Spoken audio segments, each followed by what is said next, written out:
প্রিয় দর্শক, আশা করি আপনারা সকলেই ভালো আছেন। আসসালামু আলাইকুম। শুরু করছি আজকে আমার ছোট্ট বারান্দার সামনের ভিউটা দিয়ে। সকালের আবহাওয়াটি আমার খুবই ভালো লাগে। আমি এখন লাল শাক বেছে নিচ্ছি। লাল শাক আমার খুবই প্রিয়। লাল শাকে শীতকালীন সবজিতে খুব ভালো পাওয়া যায় শীতকালীন। আমি এখন ধনেপাতা বেছে নিচ্ছি। ধনেপাতাটা ভালো লাগে, শীতকালীন সবজিতে দিলে খুব ভালো লাগে। ধনেপাতা আমার খুব প্রিয়। বাচ্চারাও সবাই দিলে খানা পছন্দ করে। আর সবজি কেটে নিয়েছি, সবজিটা ভাজি করব। শীতকালীন সবজি এখানে আছে ফুলকপি। আর তারপরে দেখুন আমার মেয়ে এসেছে, মেয়ে এসে ফুলকপি নিয়ে চলে যাচ্ছে। আমার সোনাটা খুব দুষ্ট, মিষ্টি। ধনেপাতা, রসুন, কাঁচামরিচ সব সবজি কেটে নিলাম।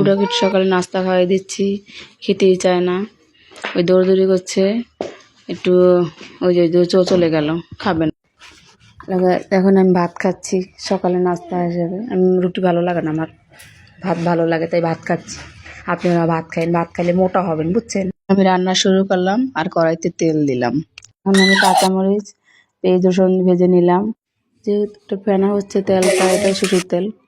এখন আমি লাল শাক দিয়ে দিলাম। লাল শাকটা পুরো সম্পূর্ণ দিলাম। এই সম্পূর্ণটা দেওয়া হলে এখন আমি ঢেকে দিব। এরই ফাঁকে আমি বাচ্চাদেরকে গোসল করে ফেলি। আজকে সম্পূর্ণ ভালো করে দেখাতে পারিনি, বুঝতে পারছেন। বাচ্চাদের নিয়ে ব্লগটি করছি। যাই হোক, বারান্দায় এসে পরিবেশটা উপভোগ করছি। শুক্রবারে বিরিয়ানি রান্না করছি, তো সেটা গরম করলাম।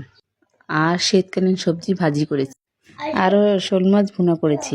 তার সাথে সাথে লাল শাক ভাজি করেছি। লাল শাকটা খেতে খুব মজা হয়েছিল। আরও ছিল সিম তরকারি। আজকে এই পর্যন্তই। পরবর্তীতে আবার দেখা হবে। আমার ভিডিওটি ভালো লাগলে লাইক, শেয়ার, কমেন্ট করুন। আল্লাহ হাফেজ।